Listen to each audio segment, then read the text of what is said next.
নমস্কার, স্বপন শতনব্বই ইউটিউব চ্যানেলে আমি স্বপন ধান ভানা ও চাল তৈরি বিষয় নিয়ে আবার আপনাদের সামনে এসে গেছি। দেখতেই পাচ্ছেন গ্রামের উনুন, মাটির তৈরি, খড় দিয়ে জ্বালানি। দেখতেই পাচ্ছেন উনুন মাটির। এরপরে এই উনুনে দুটো হাঁড়ি বসানো হবে, সেই হাঁড়িতে সেদ্ধ ধানগুলো ভরে, খালি হাঁড়িগুলো এখন দেখছেন। এবারে দেখুন এটা ধানগুলো যে ভেজানো থাকে, শুকনো ধান জলে ভেজানো থাকে, এই এই হাঁড়ি মানে হাঁড়ি নয়, সিমেন্ট বালি চিপস দিয়ে তৈরি, পাথর দিয়ে তৈরি। এবারে দেখুন সেই ভেজানো ধানগুলো দুটো হাঁড়ির মধ্যে ভরে দেওয়া হয়েছে, দিয়ে ওই উনুনের মধ্যে বসানো হয়েছে এবং খড় দিয়ে জ্বালানো দেওয়া হচ্ছে, জ্বালানি।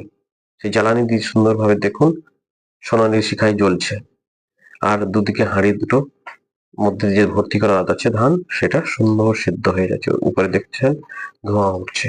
পরবর্তীতে এগুলো কি হলো, সেই গরম ধানগুলো ঠান্ডা করার জন্য মিলিয়ে দেওয়া হয়েছে একটা নেট বা পাত্রে।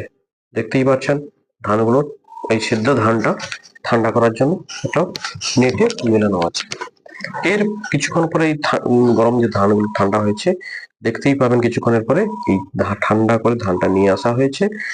বিভিন্ন পেপার, পলিথিন, ত্রিপল, নেট, এই দেখছেন পরিমাণ মতো যেখানে যেমন ভাবে মেলানো যাবে সেইখানে আনা হয়েছে, সেই অংশটুকু রাখা হয়েছে একটা একটা পাত্রে। এখন সম পরিমাণ কিন্তু নেই, কোথাও কম কোথাও বেশি ধান রাখা হয়েছে। এরপরে দেখবেন এই ধানটাকে কত সুন্দর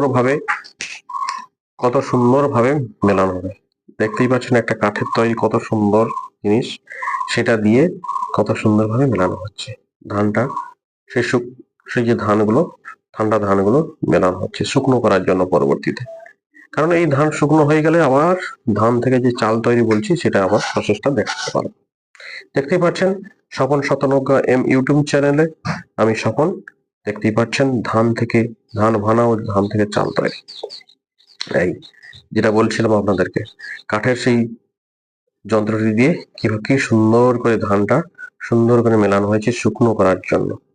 রোদের আলোতে এই ধানগুলো শুকনো হবে, সেদ্ধ করার পরে ধানগুলো শুকনো করা হবে। দেখতেই পাচ্ছেন শুকনো হয়ে যাওয়ার ঠিক সেই বিকেল বেলা বা তার পরের দিন চলে এসেছে কোথায়, ধান ভানার জন্য। দেখুন এই ধান ভানা প্রত্যেকটা বস্তাতে দেখতে পাচ্ছেন, বস্তাতে ওই সেই শুকনো হওয়ার পরে ধানগুলো রাখা থাকে, সেই ধানগুলো নিয়ে একটা একটা ডাব্বাতে, মানে এই বালতির মতো ডাব্বাতে ভরা হয়ে গেছে। সেই কোথায় ঢালা হবে, এই যে হলার দেখতে পাচ্ছেন মেশিন, ইলেকট্রিক মেশিন, একদিক দিয়ে বেরিয়ে যাচ্ছে চাল, একদিক দিয়ে বেরিয়ে যাচ্ছে ধানের কুড়ো বলি বা ধানের খোসা বলি, যে যেমন ভাবে নেন। আমরা আঞ্চলিক ভাষায় ধানের কুড়ো বলি, খোসা বলি।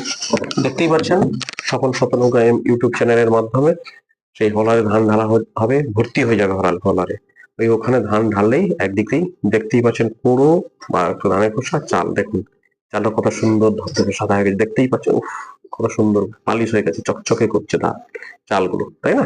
দেখতেই পাচ্ছেন। দেখুন সেই হলারের মধ্যে যে বলছিলাম ধান ঢালার ব্যাপারটা, দেখুন এই ধান ঢালা হয়ে গেল। এবারে ওই ধানটা ঢালার পরেই মেশিন ম্যান দাঁড়িয়ে আছে, সুন্দর কন্ট্রোল করে। দেখুন একদিকে চাল বেরিয়ে আসছে, একদিকে পুরো বেরিয়ে যাচ্ছে। দেখতেই পাচ্ছেন ধান থেকে চাল তৈরি প্রসেস গুলো আপনাদের পুঙ্খানুপুঙ্খ ভাবে তুলে ধরলাম। সবাই আমার কাছে থাকবেন, এরকম গ্রামীণ শহরাঞ্চলের বেশ কিছু বিষয় আপনাদের সামনে উপস্থাপন করব। ভালো লাগলে পাশে থাকবেন, উৎসাহ দেবেন আরো নিত্য নতুন ভিডিও বানানোর জন্য। ভালো থাকবেন সবাই, পরিবারকে সুন্দর রাখবেন, সুস্থ রাখবেন। নমস্কার। প্রথম থেকে শেষ পর্যন্ত দেখার জন্য সবাইকে ধন্যবাদ। বেশি থেকে বেশি শেয়ার করুন, উৎসাহ দিন, দেখতে থাকুন স্বপন শতনব্বই।